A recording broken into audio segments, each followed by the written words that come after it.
Hey, discerning listeners, 90-Day Fiancé. My name is Dr. Kirk Honda. I'm a therapist and a professor. This is the Psychology in Seattle YouTube channel.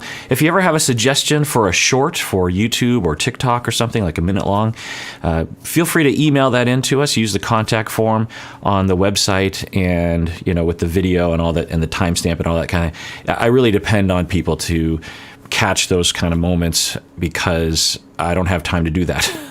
But if you send it to me, I'll try to include it on TikTok or in Shorts. And for those of you who already have done that, thank you so much. Let's watch. You and your birthday. Who can take that without snapping? Classic. Abusers always do this. That's classic. I don't know if she's abusive. We'd have to ask Michael, but that's a great example of what abusive people will say. What else could I have done? There was no choice. Everyone who has a backbone would have done what I did. In fact, I was holding back. I'll never forget. I had a client once who was a therapist, by the way, and abusive. This is many, many years ago, by the way. And she was a therapist. She was also very rageful, had a lot of trauma, and was abusive, generally speaking, to a lot of people. I don't know about her clients. It didn't seem that way. We never really got into that, because I wasn't her supervisor. I was her therapist. Anyway, so she told me one time, that when we were directly addressing it, and she knew enough to know that there was something about her emotions and her behavior that probably was exaggerated, but most of her behavior she felt like was completely justified. I'll never forget, there were several moments where she would come in and she would, like, there's this one time she comes in and she says, "Oh my God, Kirk, you'd be so proud of me. I was in this situation and let me tell you what I did. I had an impulse to do X, Y, and Z, which was horrible and abusive and potentially criminal, but I restrained myself and I did A, B, and C." And I won't tell you the details because whatever, but what she described to me as A, B, and C was still abusive. But to her, it was, because it was relative to what she really wanted to do, was actually a lot better. But it was still way above the threshold in terms of abusive, unfair, aggressive, hostile, rageful behavior. It was just less overt or something. And to her, it felt totally not only justified, but she felt like she was doing the other person a favor. She thought that the other person, really did deserve the bigger behaviors. But, I did them a favor and I was being super diplomatic by doing this other thing. But because she had been through tremendous abuse herself, the gauge of what was abusive was really askew. Because to her, she was reacting in a way with the A, B, and C that her parents never exhibited. So she's like doing way better. And it was true. And I didn't say like, ugh. I said, great, because it is great. It's in the right direction. But I noted we have a long way to go because she still thinks that that's still okay. And in my head, it's like, it's not okay, but we're heading in the right direction. We eventually got there. Anyway. So for her, she is exhibiting that attitude of just like, what else are you supposed to do? You're so indoctrinated and you have such an elaborate defense system, a defensive structure, as I call it, that justifies all this behavior. It feels congruent. It feels fair. It feels right. Of course I did that. Of course I talked over him. Of course I yelled at him and told him that he can't have it. Of course, I never let him talk. Of course, what else am I supposed to do? Hey, you and your birthday. Who can take that without snapping?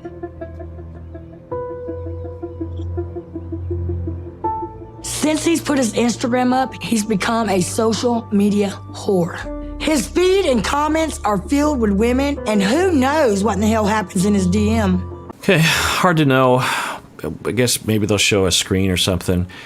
But again, Angela, you're literally cheating on him. So you're talking about comments, which, okay, but you're literally cheating on him on camera that he will see. So, Would you trust your husband if he was flirting with other women on social media? No, you wouldn't. And if you say yes, you're telling a damn lie. so again, we get actual data, and then she brings up this exaggeration based on the data. She says, according to her, and who knows if it's true, but it's possible, that she calls him a social media whore. But then the data point is that there are comments from women. So maybe he's posting a picture, and that at least some of the comments are by women. Okay. On average, half of the planet is women. So you're going to have a pretty good chance. I mean, so now what are the nature of these comments? Maybe some of them are flirty. Maybe they're like kissy faces and hearts or something. What's in her comment section? I don't know. Anyway, so that's one data point, which sounds plausible. She didn't say anything about the comments. She just said there are women commenting. Okay. Then we hear her say, who knows what's happening in his DMs? Yeah, that's a good point. Who knows what's happening is no one knows. So just think about the accusation here. He has an Instagram account, and at least 2 or more women have commented on his pictures. The whole thing is based on that. And she is literally cheating on him. Actually cheating. Now, normally I don't get this kind of tone where I'm, I don't know, judgmental. But there's a line. Abuse, not okay. Now, if and when she is vulnerable, I will not ridicule her. I will respect it and care about it, have compassion for it. I do have compassion for her. I've treated worse perpetrators than her in the past and had compassion for them. But it's got to stop. You would think that if you were on the show and you saw it, you would go, wow. I mean, think about all the people that are, well, then you got to think about all the people that might be supporting her as well. But anyway, she's had plenty of opportunity, much more opportunity than the average perpetrator to actually stop and think, is there something going on here with me? And clearly she has not done any of those things. The hardest part of all of this is I have not only put my heart and soul in this relationship, I've gotten my family involved. I've gotten my grandchildren that love him. Like, I don't even know.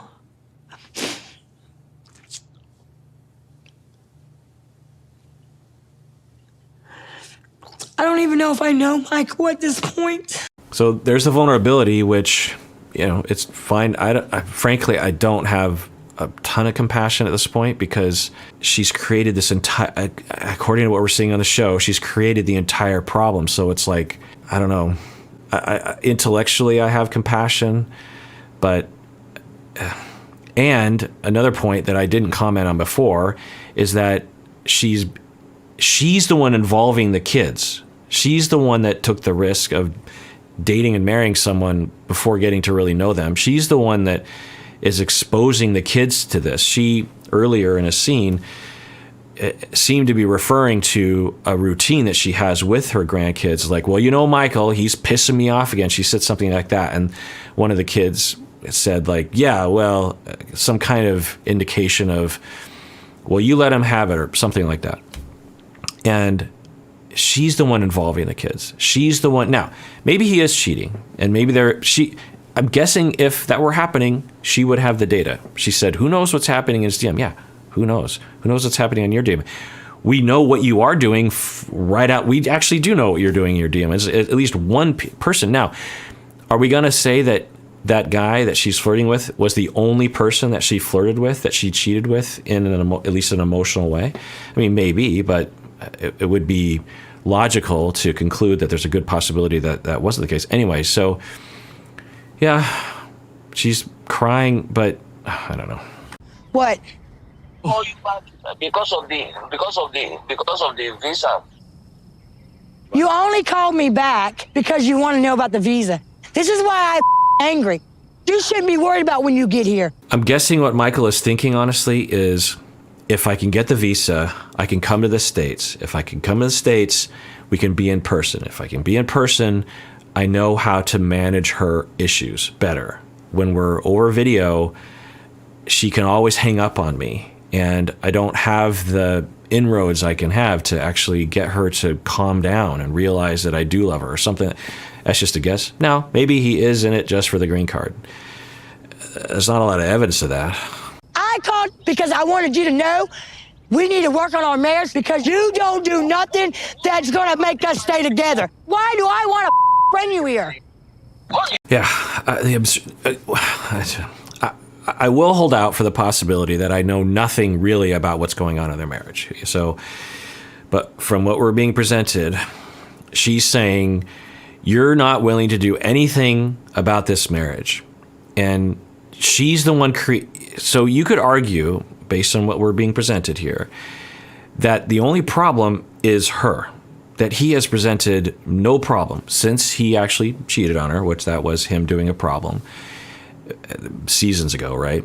A number of seasons ago. But since then, we could potentially make an argument, there's evidence, that he's literally done nothing to harm the relationship.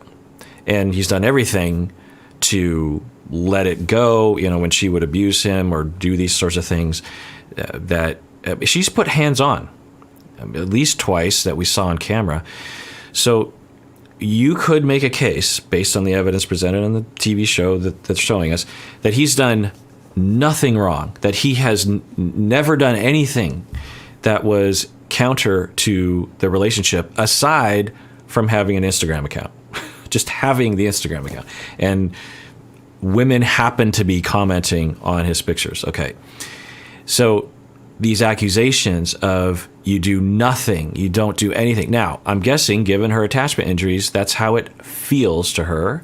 But of course, it's not rational. And of course, there's lots of ways of dealing with that feeling. We've seen many people on the show have that feeling. I don't know if my partner loves me. I don't know if they care about my feelings. Well, Angela has a particular way of reacting to that feeling. You see, you are talking about now. You have did nothing but hurt me. That's all you have done. It's funny to you. I didn't do nothing for you to treat me this way. Again, he has an Instagram account. I know I've been here before. I feel like I'm saying the exact same phrase. Maybe someone could even make a supercut of like the same way I said it, where it's.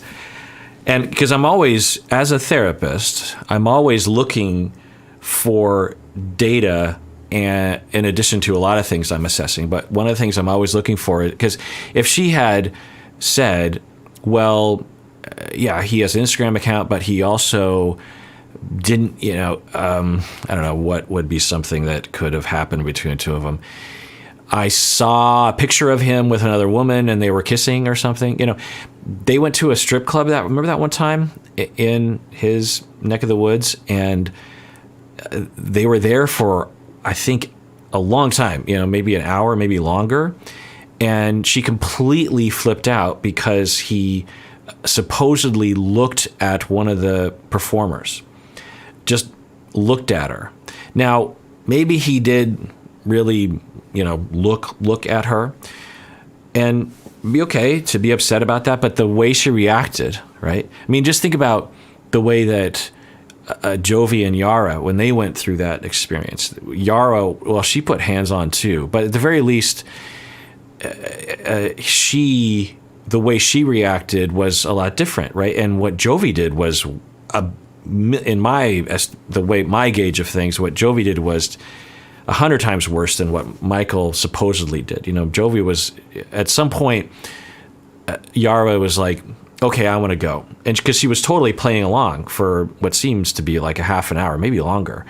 And Jovi's getting drunker and he's not paying attention to Yara, and he's just really laser focused. He's like, sending money to the dancers, and which is, I guess, okay if they're both into that. But at some point, Yara's like, okay, I think I'm ready to go. And Jovi just completely blows her off. And then Yara escalates and she's like, well, okay, let's go now. And he completely blows her off. It went from there. What he did was his eyes happened to be open. And she just that's just another instance that I remember that happened. I mean, so if there were at least some viable reason for her feelings and her anger, it wouldn't justify it, but it would somehow provide some lattice work or foundation for us to understand. There's nothing. He has an Instagram account. So when he is looking back at her like, really? And then she's like, you're going to laugh at me? He wasn't laughing. He's just like, really? Think about how many times this has happened in his life. We've probably only seen a small minority of the times. And so for him, he's just like, okay, here we go. I can't do this conversation. I'm over this call. I'm done. Yeah, we've heard that just countless times. Countless times. Well, you could probably count many times. It's all running in my head. My mind's racing about trying to figure out why he's done this, really. He might think it's a game, or he might really be through. It gets me upset. It's just, it's like you just press a button and the same thing happens over and over again. It's the same pattern. It's the same sentences. It's the same behavior. It's the same abuse. And then at some point, because she has pushed him away and there now is distance, she is in distress when all of this was completely created by her. All she had to do, because I'm guessing that, like I was saying earlier, if she wasn't abusive to him, he probably wouldn't have started his Instagram, because he would have had other lines in the sand that he felt like he had. But I get a feeling like he's saying, no, I draw the line here. It's ridiculous. Because in the past, he did take down his Instagram, because I think back then he didn't have as much abuse happening to him, at least cataloged and remembered, and he wasn't as controlled in the past. I presume he had a job in the past, could actually fend for himself, but she got rid of that.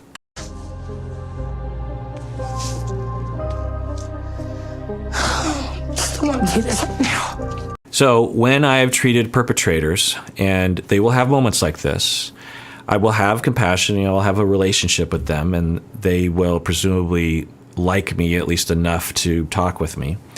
Often it's in group format. And there's various different ways of dealing with this. On some level, if they want to get up and walk out, it's okay. It's a healthy move to regulate on some point. But at some point, I'd want to come back to this. Because if I had the ability to, which I don't with Angela, this is the key. This emotion they're feeling is the foundation of everything. And if they can actually understand and feel the feeling and actually be validated for it, it'll begin the healing process and the change of behavior and emotional regulation process, so that they can actually just be in this feeling rather than always resorting to abuse as a way of trying to avoid feeling this feeling, right? So it's a good direction to be in. It's seemingly, and often with the perpetrators I worked with, completely based on imaginary things that are happening in her head. Now, there's a good, and I'm thinking this as she's yelling at him and having all these feelings, that this has nothing to do with Michael and everything to do with whoever harmed her and abused her or abandoned her in her past. I mean, just think about like the distortions that she has around this, that she has no awareness or very little awareness, and either no or very little healing around what she went through as a child, that it's just flying out of her and being misdirected, displaced, transferred onto Michael, but has nothing to do with him. And if you're ever in a situation where you find yourself in an intractable conflict with your partner, there's often elements of this happening for both of you. All right, well, that is it for that episode. If you want to check out our website, psychologyinseattle.com, we're always adding new things. You can also access a lot of the audio episode, or all the audio episodes are on the website. We have 1,500-ish episodes there. You can also subscribe on your podcast app on your phone to our audio podcast if you want. And everyone out there, please take care of yourself, because you deserve it. You really, really do.